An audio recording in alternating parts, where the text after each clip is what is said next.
여러분 반갑습니다. 오늘 AI 시대 생산형 독서 운동 제8회차 시작하도록 합시다. 서로 박수로 환영합시다.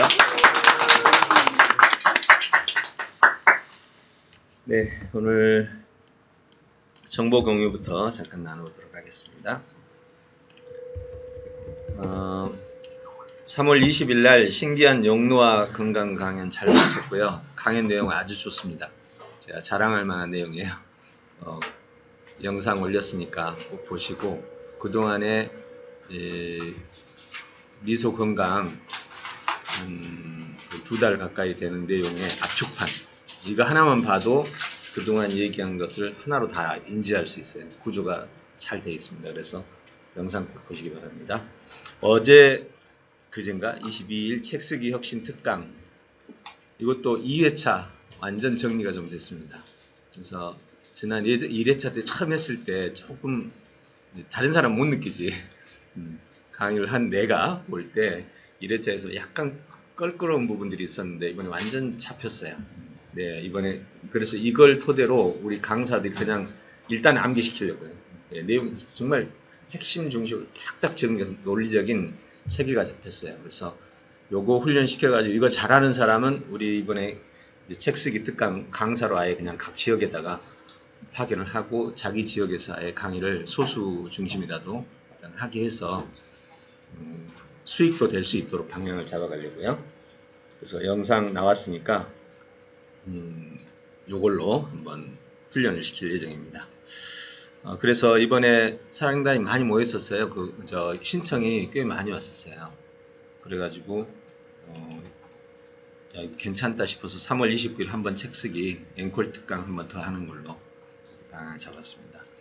그래서 앞으로 강사를 이제 저만 계속해서 이렇게 할 수는 없으니까 각 강사들이 훈련해서 각 지역에서 할 수 있도록 방향을 그렇게 잡아가겠습니다. 그 다음에 이제 우리 오늘 올리온 강연에 날짜를 오늘 잡아야 됩니다만은 올리온 강연에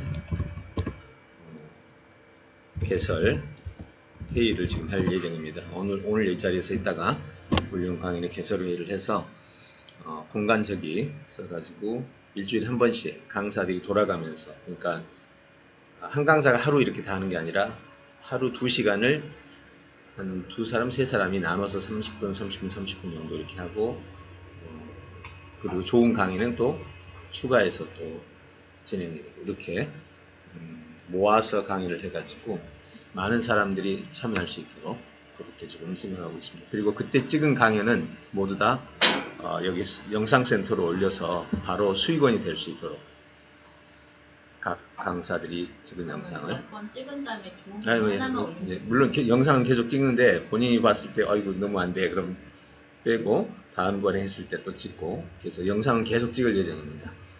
그렇게 해서 진행하겠습니다. 보통 영상 찍고 편집하고 영상 올리고 여기에 비용이 많이 들거든요. 근데 우리는 지금 시스템이 최소한 이 정도 시스템은 돼 있어요. 그러니까 이 정도 시스템으로 가면 아예 영상을 찍고 편집하는 비용 자체가 거의 안 들어요. 제로. 네. 그 다음 우리 시스템 자체가 있으니까 사람 비용. 그래서 이렇게 해서 교육을 지금 진행할 예정입니다. 네, 생각정보 공유에서 오늘 재미난 영상 하나를 가져왔어요. 이 고려 황종에게 주는 아버지 조언인데 황정이 좀 이렇게 포악한 왕으로 알려져 있잖아요. 나만의 병법을 알려주마. 때를 기다. 잠깐 들어봅시다. 제가 이 미치거나 빛나거나 드라마 있었잖아요. 그게 광종 이야기거든요. 그러니까 왕건이 왕권을 장악하고 이제 세팅을 한 다음에 바로 그 아들이 왕이 되고 그 아들의 아들이 이제 왕이 되는데 그때 호족들이 주로 중심이 돼서 운영을 했잖아요. 그리고 왕건도 아내들을 20여 명 데리고 있었던 게 다 그 호족을 품으려고 그런 거잖아요. 그러다 보니까 왕권이 너무 약한 거야. 너무 약하니까 이 아버지가 내가 이 호족들을 다 치고 왕권을 강화를 시키려고 했는데 못한 거야. 그러니까 아들한테 그 일을 맡기면서 네가 미치거나 빛나거나. 예. 근데 사실 그 광종이 어렸을 때 그 금강산으로 추방되거든요. 뭐 여러 가지 사연으로. 이제 뒤로 가서 다시 불러요. 부르면서 이제 이 얘기를 합니다. 한번 들어보십시오.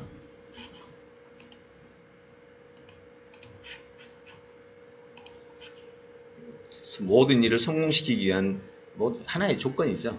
저도 이걸 오래전부터 이 부분을 실행을 하고 있었어요. 나만의 방법을 알려주마. 내를 기다려라. 이기는 그림이 보일 때까지 기다리고 또 기다려야 하는사. 네, 핵심은 그거예요. 물이 흐를 때까지 기다려라.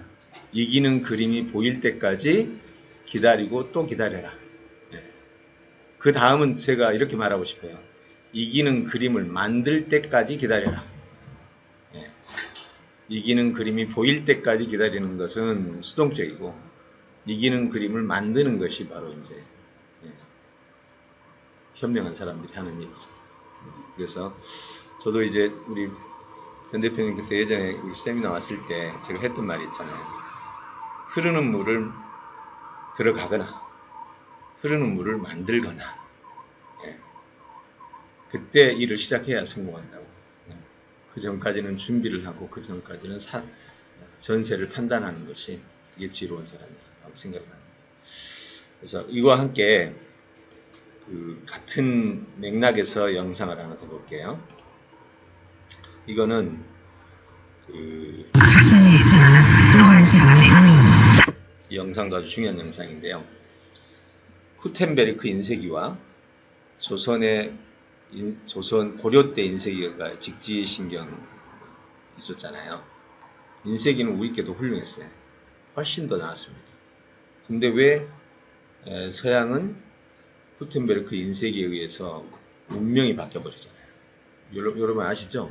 인류의 10대 발명품의 1위가 구텐베르크 인쇄기입니다. 그만큼 영향이 컸거든요. 우리는 인쇄기가 있었는데 더 좋은 걸. 그럼 왜 우리는 그랬을까? 한번 여기서 먼저 사전에 얘기를 좀 나눠봅시다. 구텐베르크 인쇄기가 그렇게 놀라운 일을 해냈는데 우리는 200년 전에 발견됐어요. 우리는 발명했어요.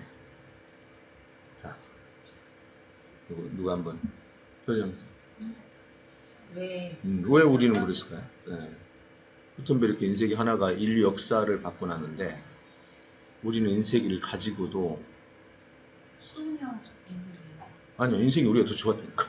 더 좋았어요. 보편을 안 시키고 기존만 가져왔어요. 이유는? 좋으니까. 좋으니까. 네.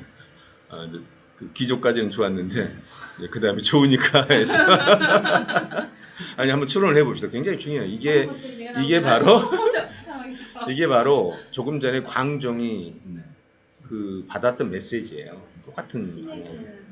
물이 흐르도록 만들어지는 어떤 그렇죠. 예, 그 얘기를 지금 하려고 연결시키는 거예요. 귀족들이 자신들이 가지고 있는 노하우와 기술력을 일반인들에게 확산되는 것을 막았겠죠. 예.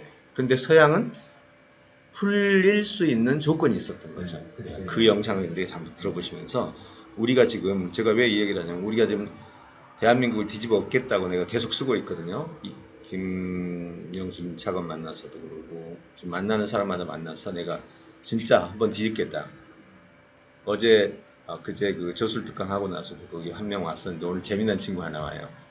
그 친구 오늘 이제 내가 한 10여 분 발표 시간을 줬는데 저술 코칭 시장을 완전히 진짜 손바닥 안에 깨고 있어요. 김태광부터 시작해서 내부 그 갈등까지 완전히 깨고 있더라고. 네, 그 친구가 설명을 했는데 우리가 들으면서 전부 넋을 폈다니까. 근데 우리 걸 보더니 완전히 와 이건 완전히 저술 코칭 시장을 완전히 뒤엎겠다는 거예요. 네, 완전히 뒤엎을 수 있는 컨셉이래요. 그래가지고 오늘 오기로 했거든요. 그래서 한번 발표를 좀 해달라고 했는데 우리가 시장을 엎을 수 있어요, 충분히. 근데 문제는 아까 엎을 수 있는 상황을 만들어 놓고 해야 된다. 예. 그럼 이런 것들을 지금 제가 얘기하는 내용을 잘 보시고 어떻게 우리가 엎을 수 있는지를 판단을 잘 하고 없으면 우리가 그 상황을 만들어야 된다는 거죠. 한번 들어보십시오. 같은 해에 태어난 또 한 사람의 의인이었다. 그의 이름은 요하네스 구텐베르크. 금속활자 인쇄술로 세계사의 흐름을 바꾸는 사람이다. 15세기 유럽에서는 책이 대단히 귀중한 물건이었다. 양가죽을 종이처럼 얇게 다듬어 만든 양피지에 손으로 일일이 옮겨 쓰다 보니 책 한 권을 만드는데 2~3년이 걸렸다고 한다. 이렇게 귀한 책이다 보니 책을 만드는데도 공을 들였다. 겉장을 보석으로 화려하게 장식하기도 했다.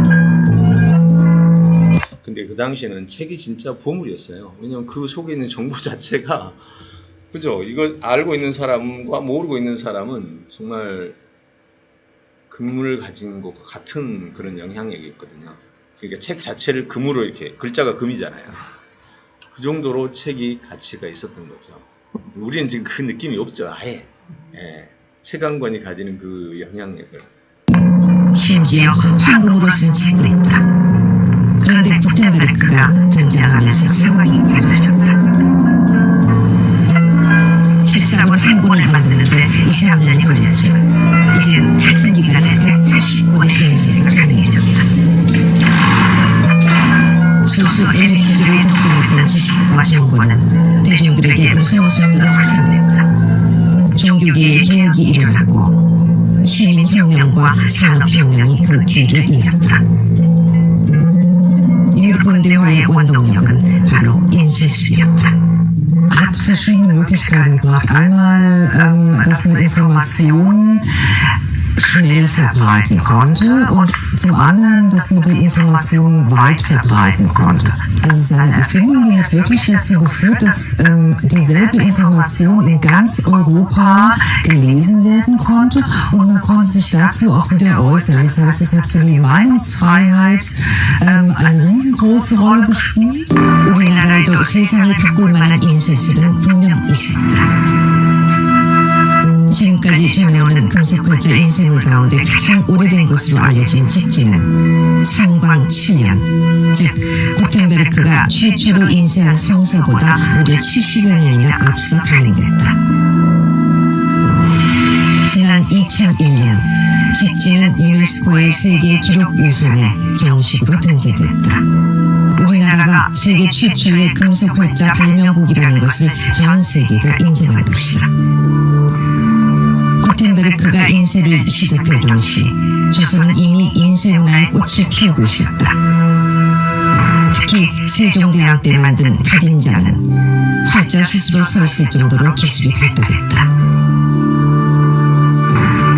인쇄에 필요한 종이며 먹을 제작하는 기술도 세계 최고 수준이었다. 한 조선의 인쇄술은 정보혁명을 이끌지 못했다. 인쇄술이라는 먼저부터 보세요. 왜 구텐베르크는 성공을 하고 우리는 못했는지에 대한 이제 이유가 여기서 몇 가지가 제시됩니다. 테크놀로지는 차이가 없습니다. 동양이나 서양이나 차이가 있다면 우리가 한 200년 앞서서 개발했다는 그런 차이가 있는 거죠. 그런데 그걸 누가 썼느냐, 그 테크놀로지를 누가 장악하고 있었냐. 우리는 봉건 정부가 장악하고 있었고, 서양에서는 새로 대두한 부르주아지가 그 테크놀로지를 장악하고 있었습니다. 청주 혼덕사에서 가행된 직지는 승려들의 수행을 위한 책이다. 백성들은 볼 기회도 없었을 뿐만 아니라 한자로 적혀있어 읽을 수도 없었다. 직지는 소수를 위한 책이었다. 인쇄술의 목적은 대량 생산해서 널리 보급하는 데 있다. 그러나 조선의 인쇄술은 한자를 아는 소수에게만 쓸모있는 기술이었다. 라인강을 중심으로 상업이 발달하면서 인문학이 발전했고 상공인들은 자체적으로 대학을 세우기 시작했다. 책을 읽으려는 사람들이 점차 늘면서 독일의 인쇄술은 사업적으로 성공할 수 있었다. 인터넷 백과사전을 보면 당시 독일 문자를 읽고 쓸 줄 아는 사람은 약 25%, 한 집에 한 명 정도는 문자를 알았다는 것이다. 이렇게 문맹률이 낮고 책에 대한 수요가 많았던 이유는 그들이 배우는 알파벳이 쉬웠기 때문이다. Das europäische Alphabet 하나 잘 들으셔야 돼요. 첫째가 인쇄기였고, 두 번째가 그거를 움직이는 주체가 누구냐. 예, 첫째는 테크놀로지, 두 번째는 주체, 세 번째는 바로 그 인쇄기에 찍혀 나오는 문자죠. 자, 문자를 잘 보십시오. also da schon im 15. Jahrhundert ja überall verbreitet war, begrenzte Anzahl von Zeichen, weil man schneller vorgehen kann, weil man diese Zeichen immer wieder zusammensetzen kann. Sie ist also und man kann natürlich in der Hinsicht, es ist ein viel schnellerer Prozess. 그게 당기는 것이 한문이니까 중국의 글말이기 때문에 우리 계대를 이렇게 새로운 정보의식을 끌어내는 그런 개념을 할 수가 없었던 것이죠. 우리나라는 세계에서 가장 앞선 금속활자 인쇄술과 언어학자들도 부러워하는 과학적인 문자를 갖고 있다. 만일 뛰어난 기술력의 한자 대신 쉬운 한글을 접목했더라면 구텐베르크 못지않은 변화도 가능하지 않았을까. 바로 여기 있죠. 야, 그러니까 우리는 정말 너무 안타까운 시간을 놓친 거예요. 이 인쇄에 있어서 한자는요, 상형 문자이기 때문에 글자 수가 어마어마하거든. 그걸 다 그 인쇄기로 만든다는 것은 정말 거의 불가능에 가까워요. 근데 우리는 딱 알파벳 내용만 반복해서 만들어 놓으면 조합형이거든요. 그래서 이 문자계에서는요, 문자를 크게 여러 종류 나누는 기준이 있는데 크게 두 종류로 나누는 기준이 있어요. 하나는 귀족형이냐, 하나는 대중형이냐. 우리 한글이 대중형이에요. 조합형이라 이 말이죠. 그러니까 조합해서 만들기 때문에 그 자음 모음만 딱 갖춰놓으면 얼마든지 만들 수 있는 거예요. 근데 이 인쇄 기술을 가지고 한자를 찍은 거야. 야, 이게 정말 역사를 뒤로 돌린다. 아, 정말 보면서 정말 속이 와. 그 구텐베르크 때 알파벳이 있잖아요. 과거 이집트 때 상형 문자는 쓸 수가 없죠. 인쇄기에다가. 근데 알파벳은 A, B, C로 되어 있으니까 조합만 하면 되잖아. 딱 세 가지 기능이 맞은 거죠. 테크놀로지, 그 다음에 운영 주체, 그 다음에 문자. 와, 우리는 그때 이미 갖춰져 있었잖아요. 네.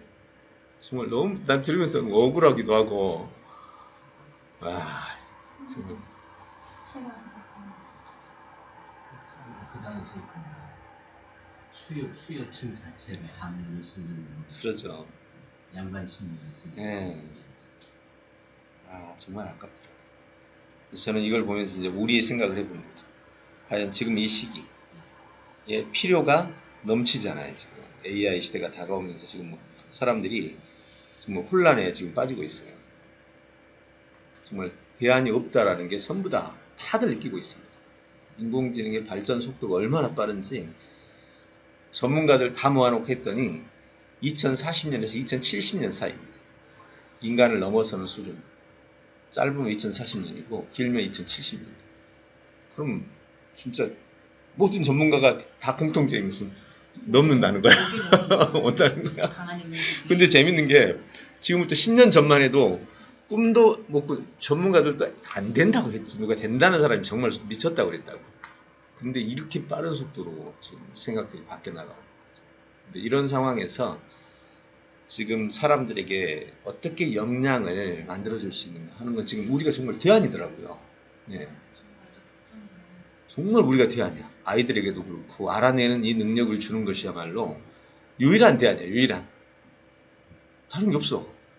정보 가지고는 이제 싸울 수가 없는 거예요. 그래서 지금 저는 이 고민을 하는 거죠. 어떻게 가장 효과적으로 국가적 수준에서 저는 가면 갈수록 미션이 막 생기는 거예요. 아, 이건 정말 우리가 너무 중요한 미션이 지금 주어졌는데 이걸 우리가 인지를 못하고 그냥 우리가 하나 가지고 있는 어떤 것 중에 하나 이렇게 생각하고 있는 것 같다는 생각이 드는 거예요. 넓게 보면 볼수록 큰 그림이 막 보이는 거죠. 그렇다면 지금 이와 같은 방향을 어떻게 잡을까? 어제 재미난 유튜브를 하나 봤는데 일본에서 가장 일본인들이 좋아하는 사람이 누구냐? 일본인들이 가장 좋아하는 사람 혹시 아세요? 뭐 이토 히로부미니 뭐 등등 수없이 많은 사람도 있겠는데 그 중에 정말 뜬금없는 사람이 하나 있더라고요. 30살에 죽었어요. 근데 일본인들의 모든 우상이야. 그러니까 우리만 모르고 있고 그 일본인들은 다 아는 사람이에요. 혹시 한국 사람이에요? 아니, 한국 사람은 아니고 요 사람. 어제 내가 제가 왜 SKT 5G 못했을까요? 내가 봤을 땐 네가 따위 같은 5G를 시대를 부르느라고 일본인들이 가장 좋아하는 사람이 한 명 있습니다. 저기 겨우 오는 사람인데 6세기 아스카 시대의 쇼토쿠 태자? 아닙니다. 16세기 전국시대를 평정하는 오다 노부나가? 아니에요. 그렇다면 AV계의 데모 소라 아오이? NO! 그럼 누구냐고 이 자식아! 라고 하시겠지만 이 사람은 군대를 움직이는 사람도 아니었고 관리도 아니었습니다. 그런데 일본인들이 가장 좋아하는 인물 1위를 꼽히는 이유가 있겠죠. 이 인물은 바로 사카모토 류마! 이 사람이 사카모토 류마 처음 들었죠. 저도 처음 들었어요. 모든 일본인들이 그러니까 집집마다 마치 이렇게 부적 붙여놓듯이 우리만 모르는 거지. 일본인들에게는 거의 모든 인지가 된 사람. 이 사람이 어떤 사람이냐면 서양 세력이 들어오고 그 다음에 막부 세력이 무너지는 그 시점에 있었던 사람. 이 사람이 선중팔책이라는 걸 내놨는데 이 젊은 사람인데 자기들끼리 막 막부하고 막 싸우고 막 혼란 시기였어요. 이제 서양 세력이 들어오니까 서양 세력이 막 붙어간 사람도 있고 반대하는 사람도 있고 막 하는 막 갈등 상황에서 선중 바다에서 배에서 일본을 움직이기 위한 8가지 정책을 냈는데 그게 지금 명치유신의 핵심 정책이 된 거죠. 이 젊은 사람이 내놓은 이 정책이 일본을 움직이는 그림이 됐고 그 친구가 바로 그 혼란 시대에 흐름을 꿰고 비록 31살에 암살을 당했지만 그 영향력이 지금 일본 전체를 움직여요. 그리고 이 사람의 정책 때문에 일본이 어디까지 갔냐? 동남아까지 모두 다 집어삼키는 그 원인이 이 사람이 또 시작된 거예요. 그 전 세계의 제국들이 막 들고 일어날 때잖아요. 그걸 보면서 그 전체 상을 깨고 흐름을 잡아버린 거죠. 야, 정말 한 20분짜리 영상인데 정말 재밌게 봤어요. 놓치지 않고 아주 꼼꼼하게. 네. 이 사람은 어떻게 그렇게 시대 일본을 만들었을까요? 사무라이 출신이었는데 막 전쟁이 일어나고 해에서 막 들어오는 그 문물과 함께 그 관찰을 하다가 사무라이는 자기 지역을 떠나면 무조건 사형이거든요. 자기 그 상사를 떠나면.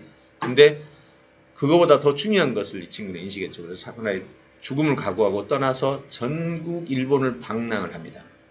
여행을 하면서 물론 이제 책도 읽었겠죠. 예. 여행을 하면서 전체 상황을 파악해요. 전 세계 흐름을, 그러니까 전 세계 강국들과 일본의 그 침략당한 상태와 모든 것을 다 파악하면서 전체 흐름을 잡는 거예요. 거기서 우리가 가야 될 방향을 제가 어젯밤에 이 영상 보면서 올리언 8책을 만들어야 되겠구나라는 생각을 하면서 사실 제가 2011년에 제가 그린 그림이 있었거든요. 예, 그러니까 강의할 때마다 우리 올리온 그룹의 방향이라서 7가지인가 방향을 제시했는데 그 그림과 사실 일치해요. 제가 봤을 때는. 네, 그런 정책을 정하고 그 안에서 이 미래를 풀어간 인물이죠. 어서 오세요. 네. 그쪽 앉으세요. 네. 어서 오세요. 그래서 오늘 지금 제가 좀 시간이 가긴 했지만 우리 올리온 인재를 양성하는 이 과정, 그리고 인공지능 시대가 주는 이 혼란 앞에서 저는 이 사카모토 료마의 시대가 떠오르는 거예요. 완전히 똑같잖아요, 지금 상황이. 황종 때 혼란. 그 다음에 테크놀로지가 나왔지만 그 테크놀로지를 사용하지 못했던 우리나라, 조선. 정말 그림이 보이는 거죠. 예, 제가 지금 종합해봤죠. 이 종합한 그림을 앞에 놓고 우리가 비록 소수지만 노택통이 배를 타고 그러니까 추격받았잖아요.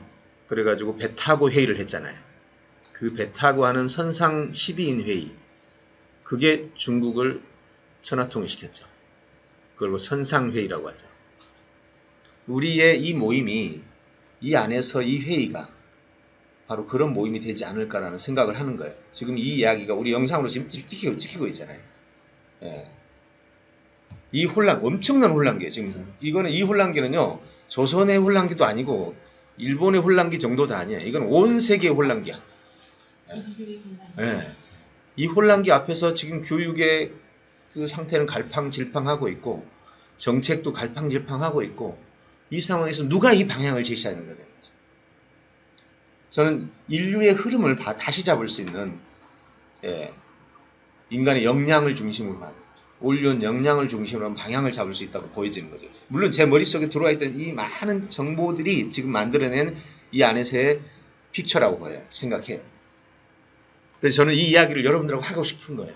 네.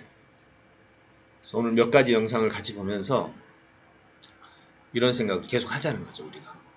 그리고 우리가 그 픽처를 잡아내고 시대를 한번 움직여보자. 네. 오늘 한 30분 정도 이야기를 했습니다만 굉장히 중요한 얘기인 것 같습니다. 여러분 한번 의견들 한번 잠시 나누고 들어가도록 하죠. 네. 우리 박 원장님 아마 들으면서 생각이 좀 많죠? 네. 근데 이제 영향력 있으려면 이거를 이제 독서클럽이 영향력이 있으려면 이것을 하려고 하는 사람들의, 그러니까는 해도대가 아니라, 요즘 생각하는 게 뭐냐면 해도대가 아니라 반드시 해야 되로 바꿔놔야 되는데, 아직은 이제 우리가 독서라는 부분이 하면 좋아, 해야 돼. 근데 이제 이게 반드시로 안 넘어가는 것 같아요. 그러면 이제 두 부류가 그걸 가지면 좋겠는데, 가르치는 사람도 반드시 해야 되로 가야 되고, 학생, 그러니까 그거를 교육을 받는 사람들도 반드시 해라는 그 마인드로 넘어가 줘야 될 것 같거든요. 그러면 가르치는 사람들의 입장에서는 두 가지인데, 신념하고 수익. 그러니까 수익이 되게 해줘야 되는데, 근데 좀 이게 이제 서로 알이 먼저냐 달이 먼저냐인 것 같은데, 그러려면 또 그걸 받아들이는 사람들이 반드시 해야 된다는 걸 인식해야 될 것 같아요. 그게 지금 점점 커지는 것 같아요. 부글부글 끓어오르고 있는 것 같아요. 근데 이게 이제 빨리 폭발하게 하는 어떤 그 기회가 와야 되는데, 이제 시대적으로 오는 것 같거든요. 왜냐하면 이제 시험의 중요성이 떨어지고 있기 때문에. 그리고 이제 이렇게 배워서는 앞으로 좀 어렵다, 미래가 좀 없다라는 인식이 커지고 있는 것 같아서, 그래서 그런 촉매제를 어떻게 이렇게 터뜨릴 것이냐, 그런 부분도 좀. 네, 우리 변 대표님. 저도 아까 이제 우리가 전체적으로 본 것처럼 어떤 일이 만들어지는지 본인이나 하는 것 같아요. 그래서 교수님이 이제 한정을 우리가 만들자. 사실은 이제 지금 우리가 한정을 만들어가고 좀 알 수 있는 게 뭐냐면, 일반인들을 어떻게 끌어들여오느냐라는 측면에서는 좀 쉽게 접근을 해서 그들이 그 필요성은 어느 정도는 공감하는데 아직 피부에 완전히 와닿지는 않아요. 그래서 이제 그 부분에 관한 거를 이제 지금 우리가 그렇게 이제 해서 그 강사진들이 키워지고, 그 다음에 이제 좀 쉽게, 아까 이제 노트 같은 경우도 굉장히 쉬운 게 자기들이 직접 접근해서 실감을 할 수 그런 다음에 이쪽으로 확산을 시켜가는 속에서 보면은 저는 그렇게 생각해요. 일단은 제일 어려운 게 참여하시는 분들이 지금 이제 올해는 정말 저도 기분이 아주 좋은 게 이사님들이 표정이 달라졌어요. 이런 변수가 있는데 작년하고 올해하고 느낌이 전혀 달라. 그래요? 정말로 제가 이렇게 이제 세 분 깊게 사귀어서 이제 하시는 거예요. 그래서 이제 그게 어떻게 된 것 같이 느껴지는 마치 잠재된 것이 이제 우후죽순 몇 년 동안 땅속에 있던 것이 이제 막 올라오는. 그런데 이제 그것이 함께 참여하시는 당사진들도 이제 그런 느낌을 좀 더 많이 가지시고 그다음에 적극적으로 좀 더 그래서 이제 제가 우리 참여하는 사람들이 제가 계속 몇 시간이라도 시간을 투자하시는 걸 좀 받아서 너 일주일에 몇 시간 할 수 있니? 그래서 조금 더 자꾸 끼워줘야 돼. 그래서 일을 시켜먹는다는 게 그런데 그래서 일주일에 4시간 위원장님 4시간 그래서 이렇게 좀 나눠서 하십시다. 그다음부터 그 시간이 되면 우리 숙소 특강 하실 때 책상 특강 할 때 와가지고 하다못해 전단지라도 하나씩 오는 사람들 주고 인사라도 하고 안내 여기요 띠라도 하나 메고 밑에서 안내라도 하고 이건 할 수 있는 일인데 그 부분은 우리가 좀 고민해야 됩니다. 조금 더 참여를 같이 합시다. 함께 합시다라고. 저부터도 일단 사실은 일주일에 4시간을 어떻게든 낼 수 있잖아요. 그럼 그렇게 해서라도 와서 진짜 하다못해 전단지라도 나눠주고 밑에 저기 끼매고 우리 오늘 여기서 특강한다 갑시다. 그 오는 사람들 안내해주고 주차도 도와주고 이게 좀 더 필요해. 그래서 분위기가 지금은 이제 이사진들이 이렇게 해서 움직이는 것에 비해서 내가 몇 시간이나 참여하는구나. 그 소속감이 좀 더 커지고 내가 보니까는 사실은 내 역량이 조금 더 커져야 되는 거야. 이것들도 절감을 좀 더 하셔야 돼. 그래 이제 참여하고 같이 하고 이러면서 교수님이 위에서 멀리 이렇게 보고 우리가 밑에서 쭉 가면서 하고 이사진들도 움직여주시고 밑에 이제 같이 가고 이러면은 생각보다 빨리 될 수도 있어요. 제 생각은 지금 너무 좋은 교환이시고 꼭 필요하고요. 더 쉽게는 사람들이 많이 늘기 때문에 그걸 우리가 만들어야 되는데 일단 그렇게 되기 전에 저는 빨리 리딩 스타쇼를 시작을 해서 그게 정말 아까 박 원장님 말씀하신 것처럼 독서로서 이렇게 성공할 수 있다. 독서를 이렇게 내가 재화를 걸 수 있다. 이런 것이 문화적으로 이렇게 인식이 대중적으로 인식이 돼야 그런 흐름에 우리가 같이 이렇게 가야 우리가 만드는 거죠, 그 흐름을. 그 다음에 이제 우리가 쉬운 관계대표를 한번 시스템에 들어오게 하잖아요. 좋은 말씀입니다. 근데 이제 사실은 그 부분이 이제 다른 독서 단체, 예를 들어서 그쪽에서는 이미 이제 그 부분 시작을 했어요. 그래서 감자탕 하시는 분이 책을 쓰고 그걸 저자 강연을 하고 와서 대충 감자탕 해가지고 500불 벌었다고 어떻게 버는 거야? 근데 그게 독서를 통해서 시작하고 이제 이런 식으로 그렇게 시작을 했는데 이제 우리 같은 경우는 훨씬 더 좋은 정말로 최고의 프로그램이라든가 최고의 콘텐츠를 가지고 있기 때문에 교수님 말씀으로 그 모든 걸 평정하는 게 가능해요. 근데 핵심으로 움직여줄 사람들이 너무 적고 그게 제일 지금 이제 핵심에 대해서 움직여줄 사람들을 마인드를 자발적으로 바뀌는 정말 우리 식구 아닌 이상은 힘들고 요즘은 수익이 좀 그런데야. 그렇긴 한데 저는 이제 거꾸로 생각하는 게 초반에는 이제 제가 시간이 좀 되면은 근데 몇 시간? 그럼 당신 아무리 힘들어도 일주일에 4시간씩 줄 수 있다. 언제 줄래? 그러면 우리 강연 언제 하는데 그때 와서 봉사할 때 4시간 도와주세요. 이거는 가능해요. 그건 뭐 정 안 되면 제가 뭐 어떻게라도. 왜냐하면은 나부터도 나 한 푼도 안 생겨. 그러니까 가서 도와주자 좀 하자. 그러면 위원장님도 일주일에 내가 4시간 뭐 이게 다 가능하기 때문에 처음에는 그거는 사실 이사님이나 교수님 못해. 그런 거는 이제 저가 아니고 저한테 주시면은 예를 들어서 요번에 강연할 때 그러면은 29일 날 같은 경우 누구 시간 되십니까? 그럼 해봐가지고 몇 명 되는데 그럼 몇 명이 오셔서 하다못해 허리띠라도 하나 들고 전 밑에서 주차 관리하는 것도 도와주고 여기서 이런 거 강연을 한다라고 이 부분이 필요하다는 그렇죠. 이제 현실적인 참여부터 시작하자. 예. 예, 이런 얘기죠. 예. 혹시 뭐 다른 또 얘기시? 박수 한번. 자, 그리고 현아 이사님은 없습니다. 네, 그럼 제가 한번 정리해 볼게요. 지금 저는 이제 이런 생각을 합니다. 조금 전에 나눴던 얘기는 제가 빅픽처를 말했잖아요. 우리 변 대표님은 지금 가장 스몰 픽처를 얘기했어요. 그러니까 스몰과 빅 속에 이제 이 사이가 우리가 채워야 될 그림이죠. 저는 이제 이 독서 클럽 하나만을 생각하는 게 아니에요. 지금 독서 클럽은 지금 우리가 하고 있는 이 모임이고요. 그 위에 상층부에 정치권이나 명사들을 움직여야 돼요. 한쪽에서는, 한 라인에서는 그쪽을 움직이고, 한 라인에서는 저변을 움직여야 되고, 한 라인에서는 학계를 움직여야 돼요. 그럼 학계는 우리 지금 인지코칭학과 학회가 있어서 움직일 수 있거든요. 좀 이따가 출판이 되면 바로 인지, 언어, 심리 관련된 전문가들, 교수, 연구원, 학회 다 초대를 해가지고 한바탕 또 휘저어볼 거예요.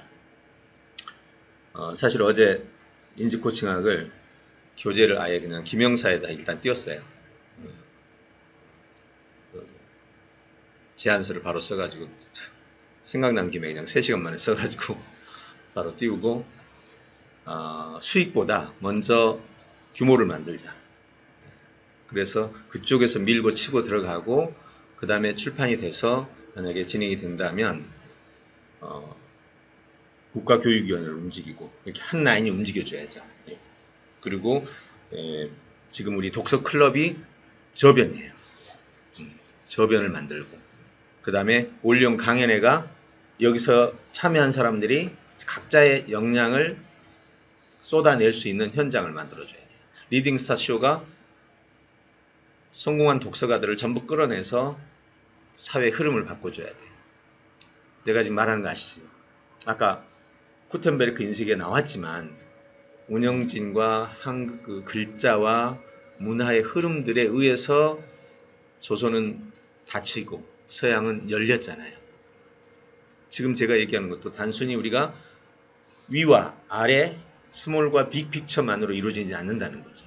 예, 그건 출발과 전체상을 말한다면 방금 말한 또 하나의 그림들이 전부 같이 엮어져야 돼요.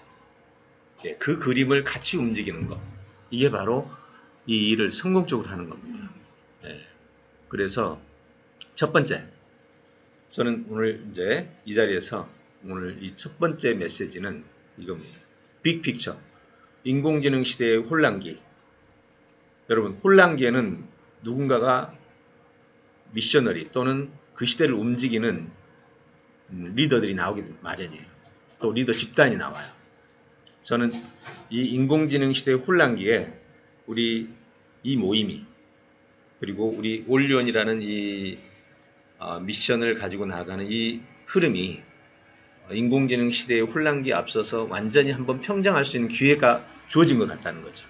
일단 제가 읽었던 수많은 책과 제가 인지하고 있는 인공지능 시대에 정말 수없이 많은 정보와 전 지금 다큐멘터리만 해도 많이 본 날은 보통 10편씩 봅니다.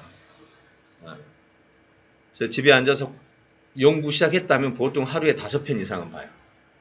그러면 드라마, 다큐, 인터넷 뭐 기타 등등의 자료들을 정말 수없이 많이 봅니다.